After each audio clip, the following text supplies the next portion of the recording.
The words, "I need you to leave now," hit with a physical force, stealing the air from my lungs. The joyous roar of the reception hall behind them suddenly felt like a mockery. There, framed in the ornate doorway, stood my brother's new bride, Chloe, her face a mask of porcelain calm, but her eyes held a glint of cold steel. Her smile was a tight, practiced line, the kind reserved for difficult clients, or apparently for me. And behind her, my own brother, Daniel, my partner in crime since we could walk, stared fixedly at a scuff on the pristine dance floor, refusing to grant me the dignity of his gaze. "Yeah," he muttered to the floor, his voice barely audible over the pulsing music. "Maybe it's better if you just go home early." Go home early? The words tumbled out, laced with a disbelieving laugh that caught in my throat. "Daniel, look at me. I'm your sister. I spent 6 months helping you plan this entire day. I was the one who spent a whole weekend with you tasting 17 different kinds of cake until you found the perfect one. I negotiated with the florist when Chloe was ready to fire her. I held your hand this morning when you were panicking about your vows." My voice cracked, betraying the composure I was desperately trying to hold on to. Chloe's arms, already folded, tightened their grip. "And we're grateful," she said, her voice dripping a saccharine venom.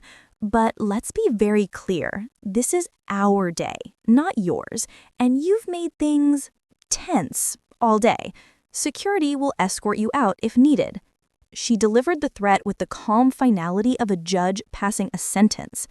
My hands began to tremble at my sides, but it wasn't from fear.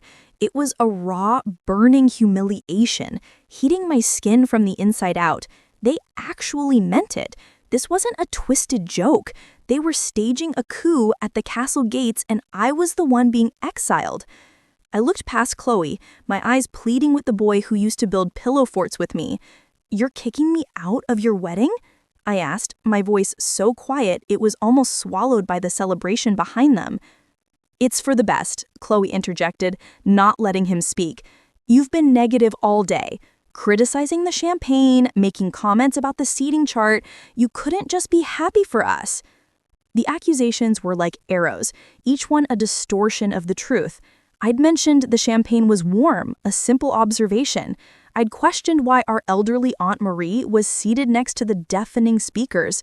But in her narrative, it was all sabotage.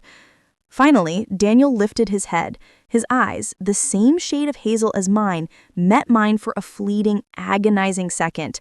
There was no apology there, only a weary plea for this scene to end. "Please," he said, his voice hollow, "just go." And with those 2 words, the bond we'd shared for a lifetime shattered on the polished floor between us.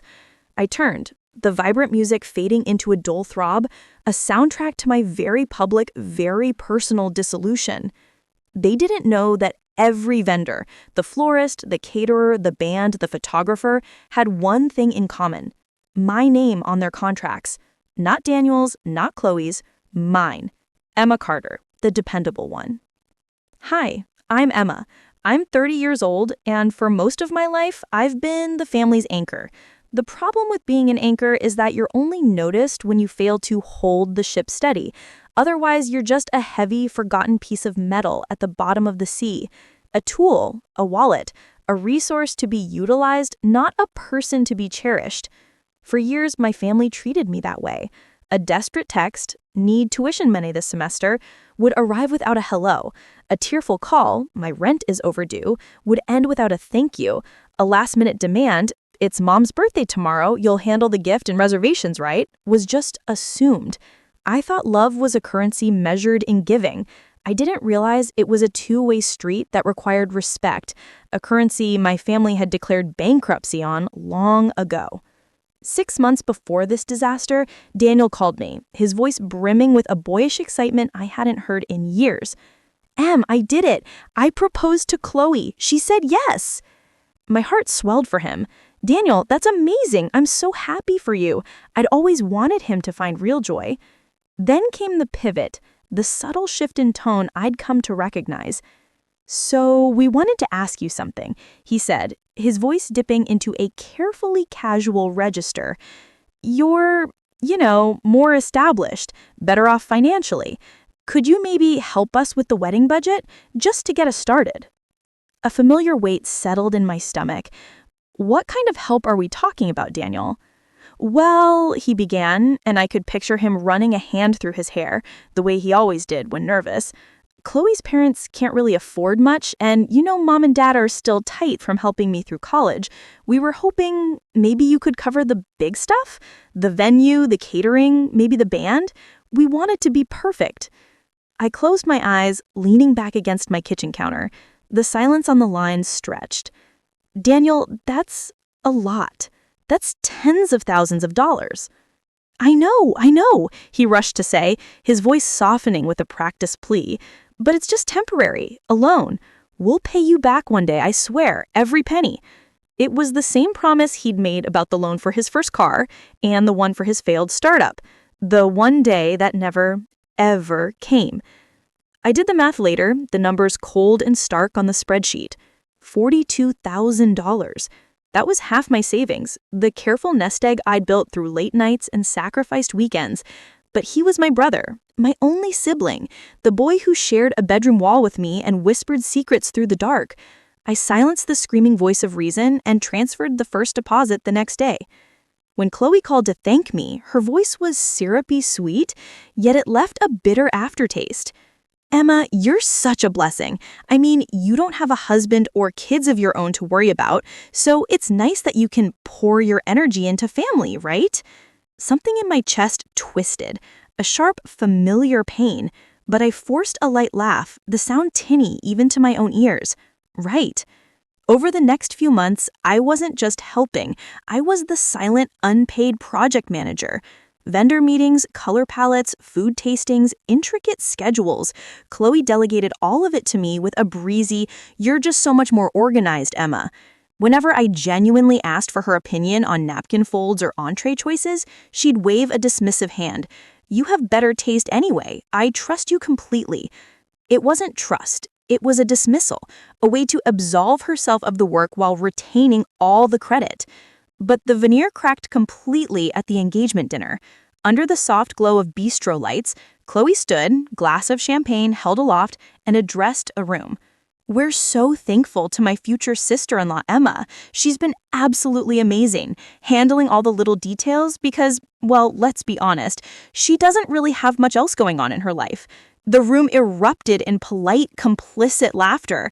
My eyes flew to Daniel. He didn't meet my gaze. He just chuckled and shook his head as if his fiancée had merely stated a charming, universal truth. I smiled a tight, brittle smile, excused myself, and found refuge in the restroom.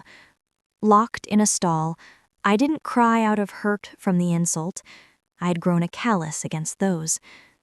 I cried because my own brother, the one person who knew the weight of my dreams and the shape of my loneliness, had heard me be reduced to a pitiable spinster and had said nothing. The cracks became a chasm from there. When I cautiously questioned the necessity of a $4,000 custom dessert wall, Chloe's patience finally snapped. "You're being negative again, Emma. We need bridesmaids who support our vision, not criticize it." The word hit me like a physical blow. "Bridesmaids?"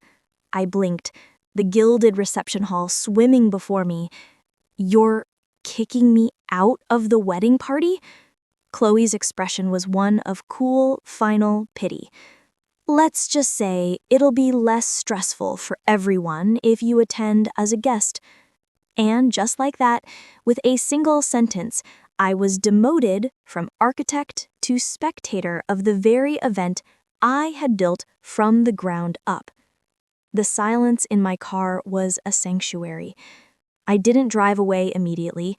I sat in the driver's seat, the engine purring softly, and watched the scene unfold through the venue's large windows. It was like observing a play I had just rewritten in its final act. The music had died first, leaving a sudden awkward void. Then I saw the confused guests part as the catering staff, efficient and professional, began dismantling the buffet. Platters of salmon and prime rib, which had been the subject of so many tedious tastings, were unceremoniously covered and wheeled away. The towering 5-tiered wedding cake, a monstrosity of fondant and sugar flowers that Chloe had insisted upon, was carefully boxed up and carried out the service entrance. A few minutes later, the floral team arrived, their arms soon full of the ivory roses and peonies from the centerpieces. The room was being systematically stripped of its beauty, layer by layer, just as my role in the family had been. My phone lit up like a fireworks display. It buzzed and danced on the passenger seat, a frantic chorus of anger and panic. I let it. When Daniel's name appeared for the 12th time, I finally answered, putting it on speaker. "Emma, what the hell is happening?" His voice was a ragged scream, barely audible over the din of confused shouts in the background. "They're taking the food. They're taking the flowers. The DJ just left." "I told you to leave," I said, my voice unnervingly calm. "So I did, and I'm taking my property with me. Every bite, every petal, every note." Chloe's shriek pierced through the line as she wrestled the phone from him. "You're a monster! You're humiliating us! This is our wedding!" "No," I corrected her coolly. "It was my production. You were just the ungrateful talent. Consider the repossession your final invoice from me." I ended the call and blocked both their numbers. The final touch was an email I'd drafted days ago, sent to the venue manager officially canceling the event and authorizing the full return of the security deposit to my account. Then I put the car in drive. The fallout was swift and brutal. The text messages from my parents were a predictable blend of fury and guilt, but for the first time, their words felt like water on stone. They held no power over me. Daniel didn't call for weeks. When he finally did, his voice was hollow. "Chloe's family is talking about lawsuits." "Let them," I replied. "The discovery process will be very enlightening for a judge. They'll get to see every transfer, every contract, and hear testimony from every vendor about who was really in charge. I have all the documents, Daniel. I've kept every single one." The silence on his end was confirmation of his defeat. Their marriage, built on a foundation of my money and their entitlement, crumbled within a year under the weight of the reality I had forced upon them. As for me, I finally learned to invest in myself. I took a solo trip to Italy, learned to make pasta from a nonna in Bologna, and rediscovered the sound of my own laughter, uninterrupted by demands for it. The family members who still dared to call with their hands out were met with a new, simple mantra. I don't fund emergencies anymore. I recommend a bank. I don't regret it. It wasn't an act of spite. It was a long overdue reclamation.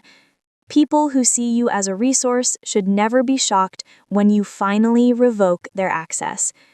And the moment someone tells you, "I need you to leave now," sometimes the most powerful thing you can do is walk out and take your entire world with you.